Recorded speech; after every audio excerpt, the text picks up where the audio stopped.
So that close-up of the piece on this scum about the Spice Girl is for a reason. It says Mel Fury at X has £1 million pad as she lives with mum. See pages 6 and 7. Now, this is headline Mel of a blow. New insult for star after costly divorce. Now, this is something that has to be seen in the context of the evictions looming for thousands in this country. Is she going to be evicted by her mom? Or is she forced to live with her mom due to poverty? Because she was paraded not so long ago by the Fleet Street tabloids like the Sun and the Daily Mail and the Express and the Star as being a millionaire. So what happened to her millions? We shall be talking about the causing of evictions, homelessness, lack of housing, etc., and the complete denial of that process and those facts and that truth by the Fleet Street media and the provincial so-called counterparts or equivalents. By provincial, I mean cities and kind of town centers and urban centers that are outside of London, not considered as the capital city. So, for example, Leeds has got the head offices of the Yorkshire Post. And I have been studying the Yorkshire Post for a very long time. In fact, I've been studying it since the early 1970s. And the Yorkshire Post has been a very kind of right-wing newspaper. That doesn't mean that it has been kind of opposed by or kind of rivaled by a kind of left-wing socialist alternative. There hasn't been any. But essentially, the Yorkshire Post has been right-wing in its own wrongs, if you like. And it has not had any platform, really, for a societal, social and anti-conservative, anti-reactionary, really anti-racist, anti-imperialist kind of standpoint or angle or angles. So the Yorkshire Post is as bad as the ones published from London or London-centric ones. And it applies to also in Scottish newspapers. For example, the various Scottish titles that until the current or the recent kind of trend about Scottish independence, all the Edinburgh-based, Glasgow-based Scottish kind of or Scotland-based newspapers were directly or indirectly controlled and owned by the same newspaper owners as own the main papers in London or from London, or the main groups. So the editorial lines in most of those papers in Scotland or appearing from Scotland have been akin to resembling that or extended from the lines that were followed by or set by the ones published from London. So the Daily Mirror is now kind of mirrored by the Daily Record from Glasgow. And the Daily Record has been always kind of following a kind of Glasgow-based version of the London-centric political kind of agenda, except when it comes to, as it has now, as I said, currently kind of link its circulation business to the tendency for Scottish independence.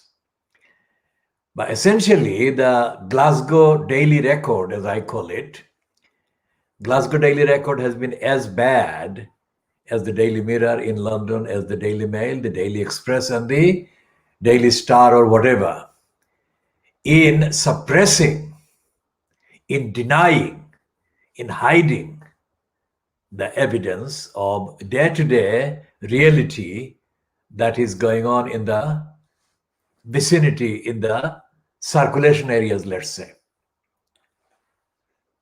So therefore, that has not been kind of different from what it is now.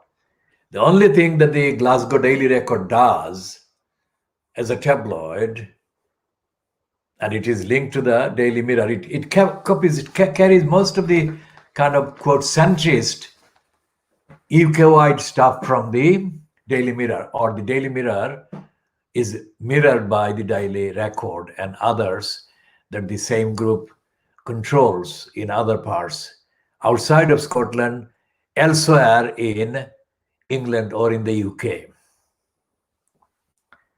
And the essential characteristic of all these tabloid papers, or the British papers, let's say, include the denial of the ordinary truth and ordinary facts and ordinary evidence.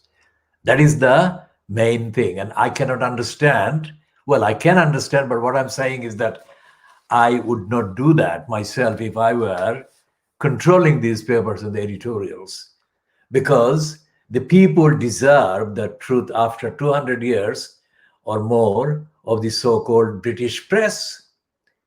The British press, on the record, on the contents, and I have been studying them even before I got access to the newspaper library that used to be based at the Colindale kind of library. And I have been doing it remotely, and I have been doing it otherwise than in actual physical kind of contract, because the access to the printed copy, I'm holding up today's Sun, but the access to the Sun tomorrow would be very difficult, very different from the access today. If you go to the newspaper age or news agents, still open, then you can find it. But tomorrow it would be impossible. I'll come to that circulation and access to the archives and the access to the quote record and the contents of this paper in a minute. The point is that there is no platform. There is no platform, absolutely none, and never has been in Britain, where the contents, the editorials, policies, and the veracity, the truthfulness, the relevance of these papers' contents have been subject to any kind of noticeable analysis, rigorous analysis, let alone rigorous analysis.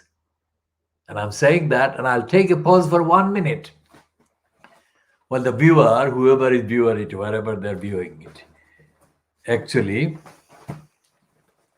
take it in.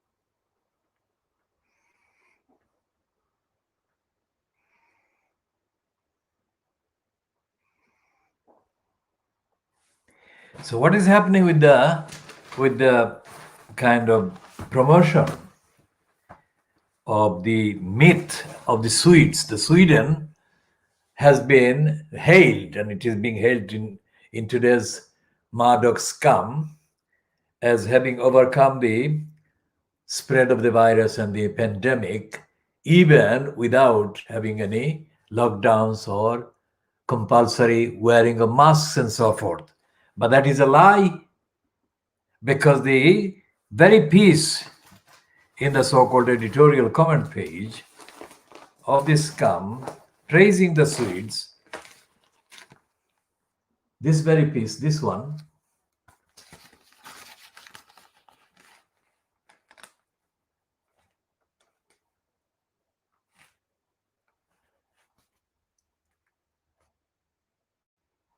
it's saying that the Swedes squashed the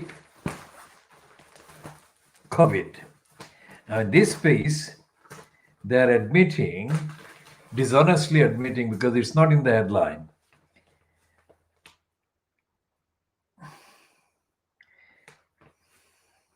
It says, the academic 50 says, most Swedes don't gather in big groups very often. Now, that's one thing the Swedes don't do generally. So, therefore, there is absolutely no need in that case for imposing any restrictions on gatherings or the numbers gathering. Number one. Number two, they don't go to church much. So that's another gathering being avoided. So there is no need for restrictions on church gatherings or church going in any large numbers, because most of them don't go there at all, or even if they do that, that is not noticeable. And the next thing is, a lot of people live alone. So that there is no need for any relevance, there is no need or relevance for any restrictions on numbers in households or in small households.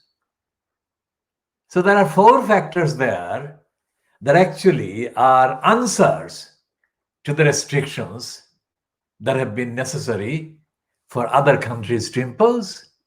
So this piece about the Swedes squashing the COVID is a completely false headline and falsely promoted kind of achievement by the Swedes. That's the diagnosis of the media lying. This is the diagnostic piece about the Sun lying again, or completely distorting and exaggerating a situation which is inconsistent, incompatible with the truth, and inconsistent.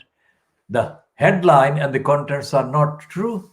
They don't meet. They are not kind of the same.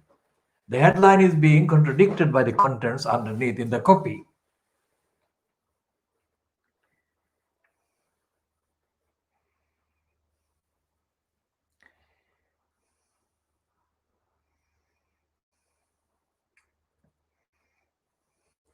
And then it says that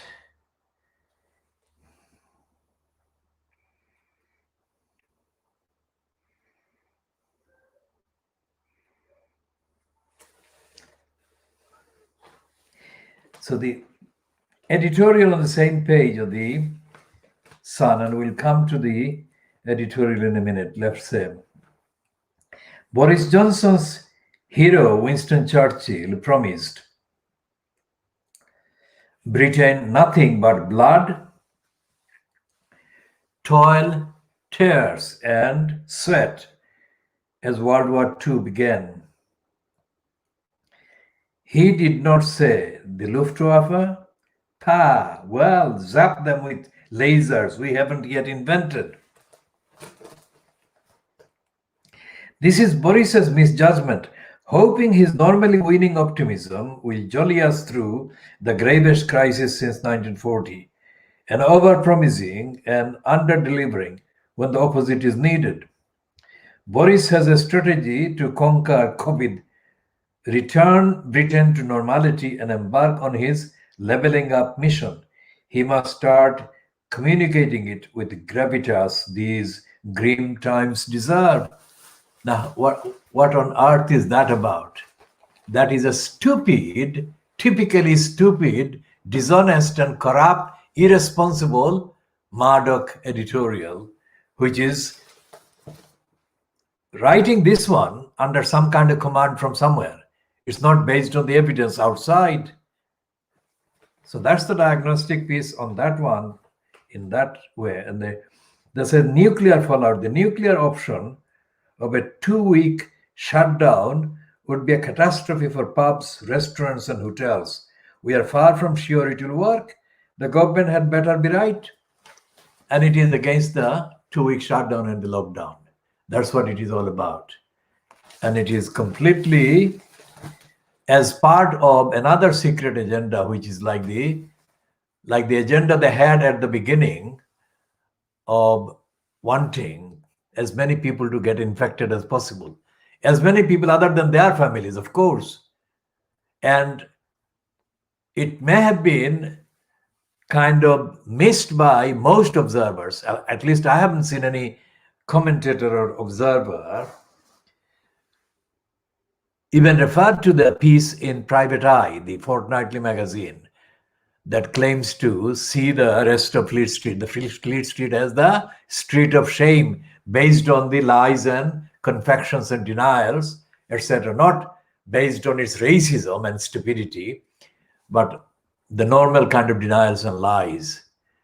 But Private Eye actually turned the kind of its position and started to be pretending that it never had printed it, because the Private Eye comments on the hard immunity strategy in the last, let's say, 6 months.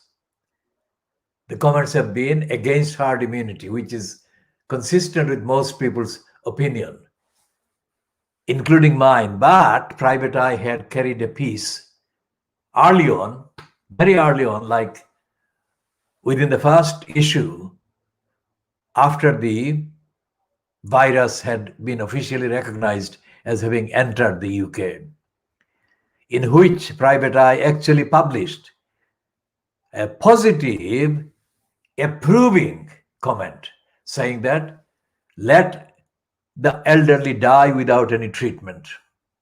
That is essentially the paraphrase recollection of the piece. Unless Private Eye has withdrawn all the copies and kind of called back all the copies the subscribers had taken and reprinted a whole edition without that bit, unless they have done that, this particular backing for letting as many elderly people die as possible must be there somewhere. And I'm just making the point. Part of the diagnostic analysis, which includes the diagnosis of the organ that is fortnightly, published fortnightly, that calls Fleet Street the street of shame. That organ itself approved of and approvingly advocated for the letting of the elderly people die. Think about that. So it is not just the street of shame, and it is just the Fleet Street organs. The contamination, the dishonesty, the lying, and the double standard actually, of course, extends to and covers the entirety of the editorial agendas in the BBC, in ITV, in Sky News, and in the other less kind of populous or less subscribed to or less watched outlets like Channel 4. And this then gets repeated, in effect, in the social media posts that many of the people who are either in-post journalists or in paid kind of contracts as both journalists, reporters, commentators, etc., on the social media accounts. So what I'm saying is that the lies and the denials and the hiding and the cover-ups by the likes of the Sun, these are not confined, these are not limited to the Sun and the Street of Shame and the Fleet Street titles. It is pervasive, all pervasive in it. The lying, this whole phenomenon, this whole culture of lying and denial actually includes and covers the broadcast media platforms, the mainstream broadcast, and the radio and television, radio as well. In fact, radio more viciously and more aggressively lying than the television networks do. For the simple reason that the style and the manner of aggressive lying and denial on the radio can be concealed from outright kind of exposure to the viewer or the listener. And that's what is happening.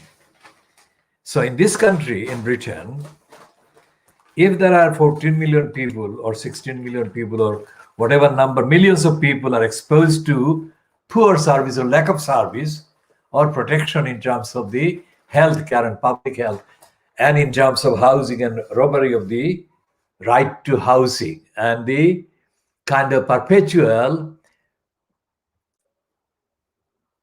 banishment into the status of low income, poverty, poor income. If that is the reality for so many millions of people, then the reality should be seen by reference to the behavior, the agenda of the media and the social kind of networks and the social kind of sites and the social kind of writers and commentators who do the kind of social kind of platform based equivalent of journalism or commentating. And they are as much in denial as their counterparts in the so-called mainstream. So what does it show? It shows that we are in a country, the UK, which has got no independent, objective platform or means to hold the lying and the liars to account.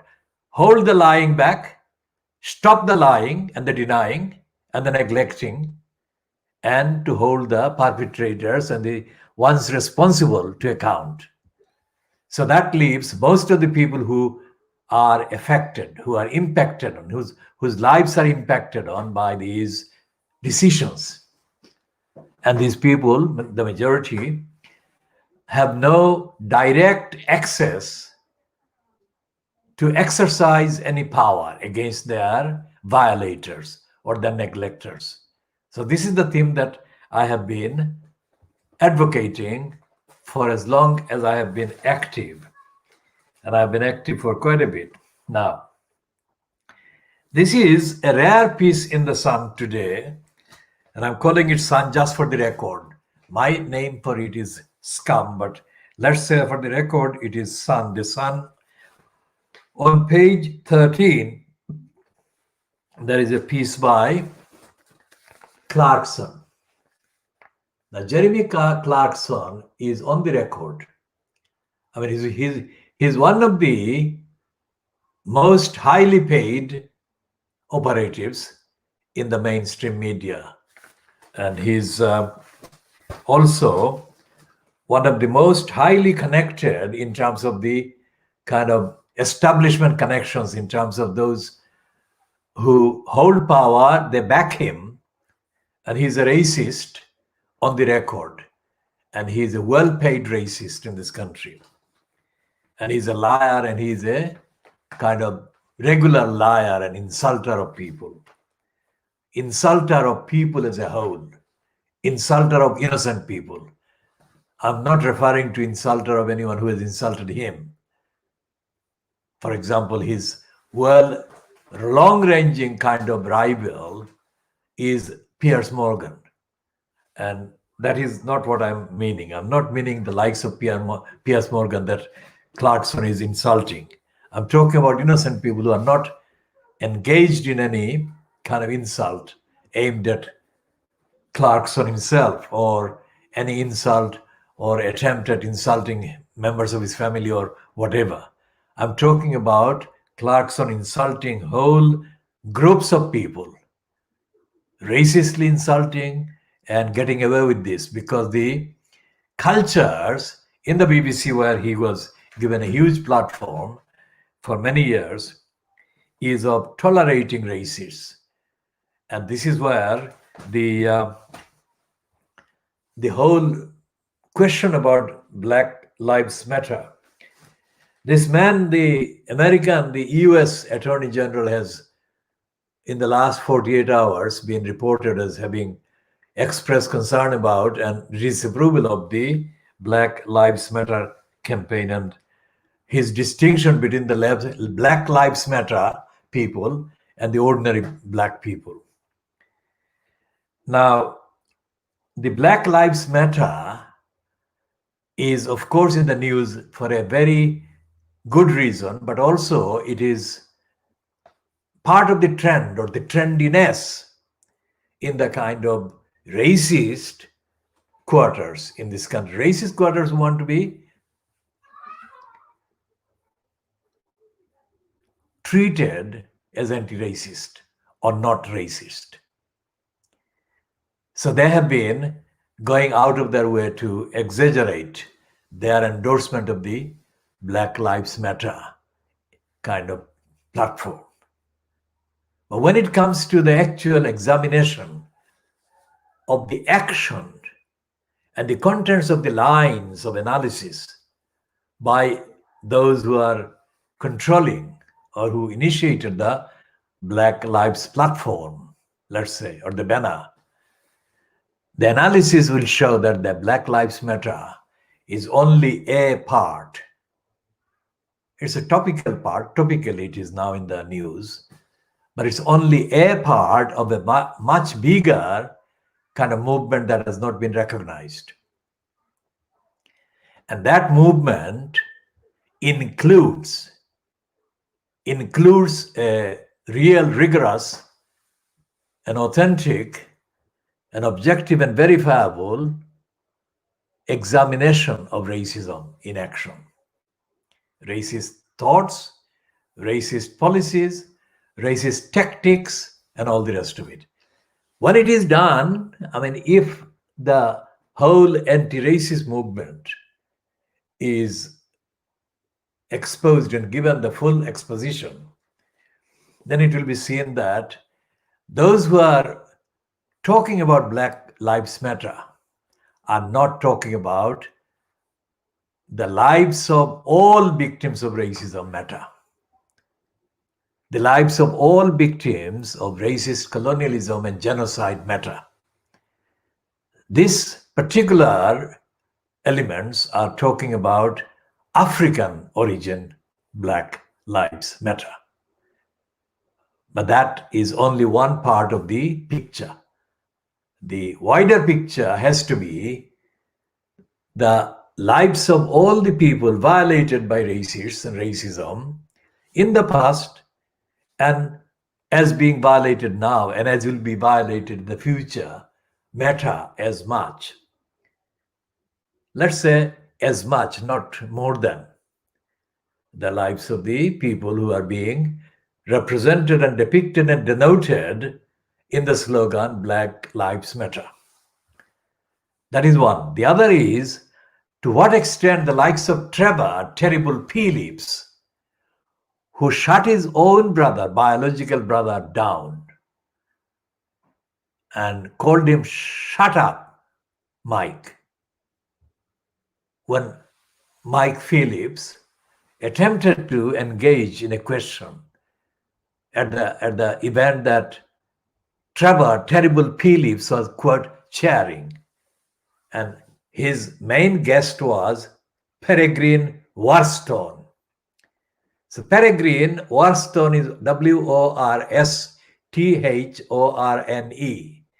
Peregrine Warstone was for quite a long number of years the editor of the Sunday Borisgraph. It was not a Borisgraph then, but it was part of the same stable. The Sunday Telegraph was part of the Daily Telegraph group.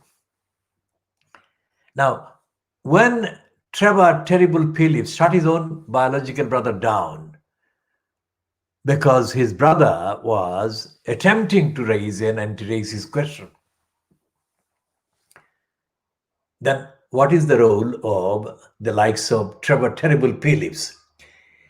If he assumes the role of being a supporter of the Black Lives Matter, what does he think of his brother Mike Phillips, whom he shut down and who he thought did not deserve a voice there against racism? That's number one. Number two is, what do these African centric Black Lives Matter sloganeers think of the Asian numbers of people who are also victims of racism of all kinds? Not maybe slavery in the contextual sense of the African people being enslaved, but if Asian people in the subcontinent, a lot of them have now gone through, a lot of the people compared to the African origin people that were enslaved, a lot more people have been arriving in North America over the last decades. And they have been enduring racism. And long before that happened, the people from Chinese and Japanese backgrounds have been enduring racism and racist violence in the North American countries. And long before that, the original nations that were there before, long before the African people were transported by slavers, the original nations were genocided and mass murdered. Now, where in the Black Lives Matter kind of agenda, if there is any agenda, room for all of those people? And to what extent do the people of the original nations who were genocided and massacred, how do they feature, and what is their comparative standing and position and entitlement? And in that way, how do the Black Lives Matter people explain what stance, if any, they have taken about the racism and hatred aimed at Asian people of various backgrounds? As I say, Asian people are different because the Asian people from Japan, China, and Southeast Asia or Far East Asia are different in many characteristics than the Asian people from the subcontinent, let's say, or Asian people from Central Asia, Central Asian countries. And the North American people and the North African people in North America. North African people are not necessarily, the majority of the North African people are not, in terms of various characteristics, similar to the main body of the African people. So, where is the attitude and what is the outlook towards those people by the people who are doing the Black Lives Matter kind of slogan and presentation and demonstration? So, having said that, let's get back to the Sun and the Jeremy Clarkson piece today about the bridge in London. And it's not the bridge that Boris Johnson was egged on to kind of commission and waste millions of pounds on at the behest of Joanna Lumley when Johnson was in post at the expense of London as mayor of London. This is the bridge that has become unsafe. And this bridge is the Hammersmith Bridge. And what Jeremy Clarkson is saying is that why should there be a task force to get this bridge safe? And the whole question is absolutely correct. It's Grant Shapps, who after Chris Grayling is the second liability unreliable Tory to be given that post. And it is absolutely untenable that a bridge has been kind of closed to people, correctly closed, but no action has been taken to get it done, get it repaired.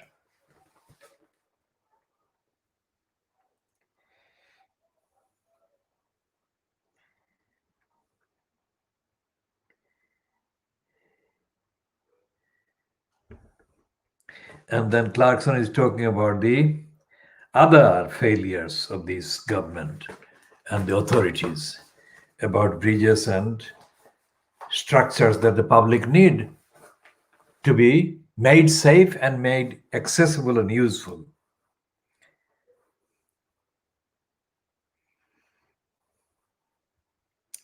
And he's saying, if we want, his let's start this one. The Chinese government could cope. In fact, it did when a bridge in Beijing, which had shut, which had about the same span as Hammersmith Bridge, developed a fault. They had a replacement up and running in 43 hours, not months, not weeks, hours.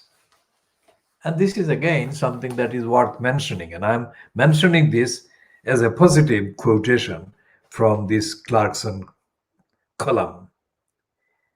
And I'm sorry if we want that kind of drive and panache here, there is only one solution. Hand the problem over to the private sector. Tell a construction company they can charge tolls if they can put up a new bridge quickly, and a guarantee they would have the job done by Monday morning at about 10:30 a.m., which means that on Monday afternoon they could start work on repairing Brighton West Pier, which burned down 17 years ago and is now just sitting there, looking like a set of ruined, blackened teeth stumps in the mouth of a former supermodel who developed a fondness for crystal teeth or crystal meth. What is the word that he's using? Crystal meth, he's saying. Yes, sorry. Not crystal teeth or meth. It's a crystal meth. Now, this is a factual kind of comparison. I don't understand the kind of logic behind any of the negligence by the people concerned, and most certainly there is no logic in the behavior of any Secretary of State for Transport or in the name of transport. Having been campaigning against the daft Department for Transport in the context of Crossrail hole, I know how stupid successive Secretary of States or Secretaries of State have been. I first encountered, the first one was Alistair Darling, who was in post as Secretary of State when Tony Blair was the Prime Minister. And Alistair Darling lied in the House of Commons. It was a lie, absolute lie, because he introduced the Crossrail Bill, and constitutionally, as part of the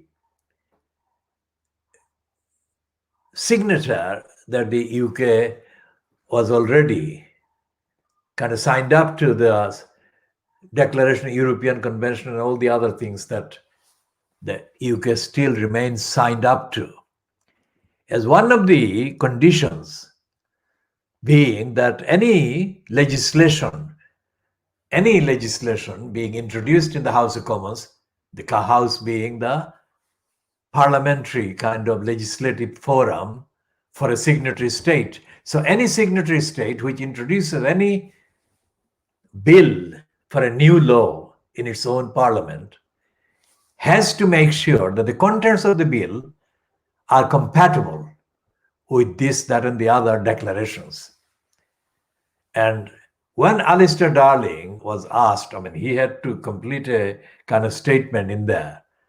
He said he had carefully considered, or words to the effect, that that particular bill that he was introducing had complied or had been compatible with the obligations under the European legislation or under the legislation that the UK had signed up to. Now, I then embarked on a series of extensive interrogative communications addressed to Alistair Darling and the Department for Transport, or Department and the name of the transport. There was no way that Alistair Darling could have done that. That is to say, he had not actually checked carefully or otherwise the compatibility aspect. And so therefore there was no answer, there was no reply to my dedicated questions. And the details, I will spare you the details because it went on for years. The campaign against the UK Department of Transport, I led the campaign, and it was a campaign based on the absolute detailed interrogation of everything they had written and they had published and they had claimed. And I did that, so therefore it would take ages to actually give the quotes of all of these things. So essentially, Alistair Darling never could have done what he had claimed, so I called him a liar in print, and I published several detailed analysis of his lying. Now, that analysis, or that series of analyses, formed part of my kind of exposition of the lies by the central government in the UK. And while I was doing that, I was very consciously looking at the contents of the coverage of his various moves he was making about the Crossrail project. Coverage in the BBC, in the local London Evening, No Standard, and the Guardian and other outlets. None of these outlets came anywhere near explaining, even mentioning the need, constitutionally, the need for the UK government, when presenting a new legislation, to show that it had been drafted by checking the compatibility with the obligations that the UK was under according to this signature or that signature, that treaty, that charter. So that remains the case now. Fleet Street is not scrutinizing that, and that is why I have read this so far, these bits about the Hammersmith Bridge piece by Jeremy Clarkson. It's a rare piece. The Sun otherwise doesn't report. It is Clarkson who has got his column, and that is the difference, and that is the point I'm making. And the rest of the Sun is typical. It's absolutely empty, full of pornography and full of titillation. And the usual plug for Donald Trump. But I'm still looking at the rest of the pages to see if I'm missing anything by way of spotting their daily kind of contents that are artificial, irrelevant to most people,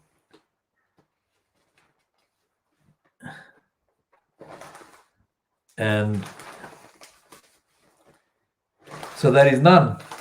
And what I'm saying there is that the Sun newspaper claims to be the people's newspaper, as does the Daily Mail, as does the Daily Express, most certainly, and as does the Daily Borisgraph, although it is a different size, but it is still of the same kind of school or Miss School. They claim to be the voices of the people, or voices of the ordinary people. And as the Daily Mail kind of exhibited in its front pages, when the first Supreme Court kind of case against the Brexit was being mounted, and the Supreme Court was being prepared to look at the case brought by Gina Miller, and the Daily Mail ran the headline on the front page, "Enemies of the People" or "Enemies of People." Now that actually harks back to the Nazis' propaganda tactics. "Enemies of People" is a very emotional, provocative kind of headline or slogan or claim to make about any group of people. And it relies on the raw kind of intolerance and impatience and emotionalism of the people being kind of incited to hate the perceived or paraded enemies of the people. So therefore, the Daily Mail absolutely, without any doubt, was asserting that it was the organ and the voice of the people. If that is the case, then it is lying every day. The Daily Mail doesn't care about the people. It's not me saying it. The contents do not refer to the people. Because in this country of 60 plus million, whatever the population, there are at least 30 million active adults in this country. And of those 30 million, there are millions of people every day encountering an obstruction that is unfair, unjust, and unjustified. And there is no reflection in the Daily Mail of this kind of culture of people being obstructed every day. And the same thing is true of the contents and the editorial propensities of the other daily rivals like the Sun, the Express, the Star, whatever. So the way that we are diagnosing the media is not like some based on some kind of slogan. Looking at every single aspect of the character of the thing called newspaper, of the thing called the press. And today's news, as we have shown in the front page of the Times, for example, that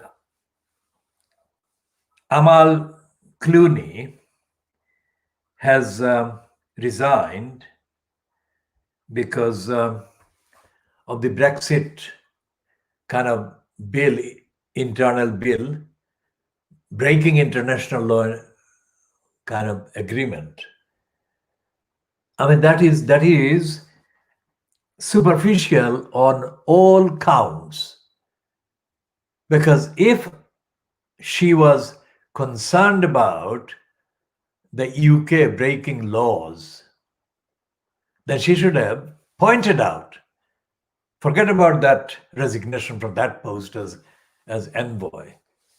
She should have pointed out the criminal incitement to break law when they were obstructing and defying the refugees, the asylum seekers, and the people who were migrants, so-called, attempting to cross the channel.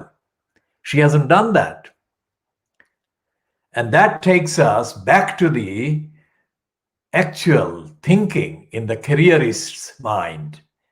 Careerists like Amal Clooney leave aside the failures of the judicial bureaucracy. The judicial bureaucracy is inaccessible to most people. She can be a QC and she can be a human rights lawyer. That is a slogan. That is a marketing kind of slogan. How many people whose human rights are totally denied from the outset have any conceivable access to her services and her advocacy? This is something that is not covered. They don't even accept that. That is the kind of actual denial of the truth by the likes of Amal Clooney or Amal Alamuddin. And that is in the same category. She is in the same category of the licensed law traders as the others. And she's doing a marketing there. By staging that resignation, she's doing a good, timely marketing for her image. If she were asked to publish a list of cases that she has given time to defending or advocating the human rights of people that have no money but have totally undeniable case in their favor and against the state or any agency of the state, either here or in any other part of Europe.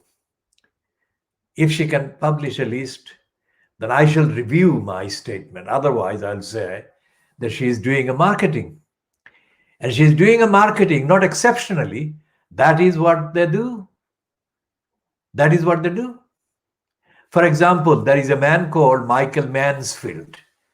Anyone who looks up Michael Mansfield in the search engines will see that he is a QC and he is aged over 70. And Michael Mansfield has made a long career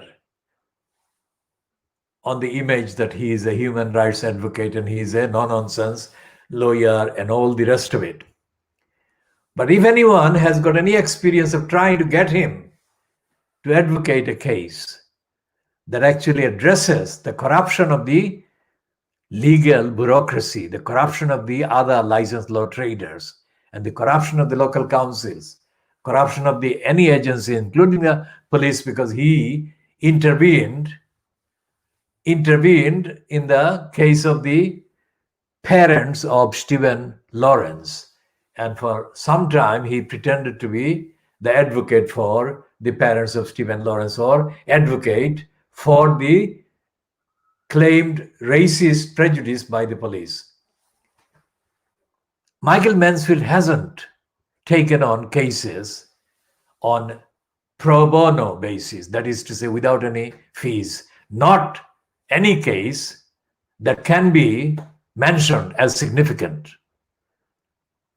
In fact, in one series of appearances around Northern Ireland, Michael Mansfield reportedly earned millions of pounds as one of the leading kind of licensed law traders hired in the process. And another QC, licensed law trader, David Panic, who is also installed in the House of Peers now. Panic was hired by Manchester City Council, as I said, on a retainer, that is to say, on a fee estimated or claimed or reported as being £20,000 per day. Now, per day is not all day, 7 hours maybe. So if for a 7-hour day he is claiming £20,000, how many homes or houses could he mortgage or buy with the income of a year at that rate? So if that person appears on legal aid on behalf of a victim of eviction process, where is the justice in any of it? Because he will get money, but the person who is being evicted will not get any money. Yet Fleet Street always misreports and mischaracterizes the people who are being represented or misrepresented or being appeared for by the licensed law traders. Now, this edition has to stop because I think that technically it is time to stop it in terms of length. So we shall be continuing in the next edition when we can put it up as soon as possible. So this is coming to what? 21 minutes to 2 in the afternoon, the Greenwich Mean Time on Saturday, the 19th of September 2020. So we shall start the part D as soon as possible, technically possible.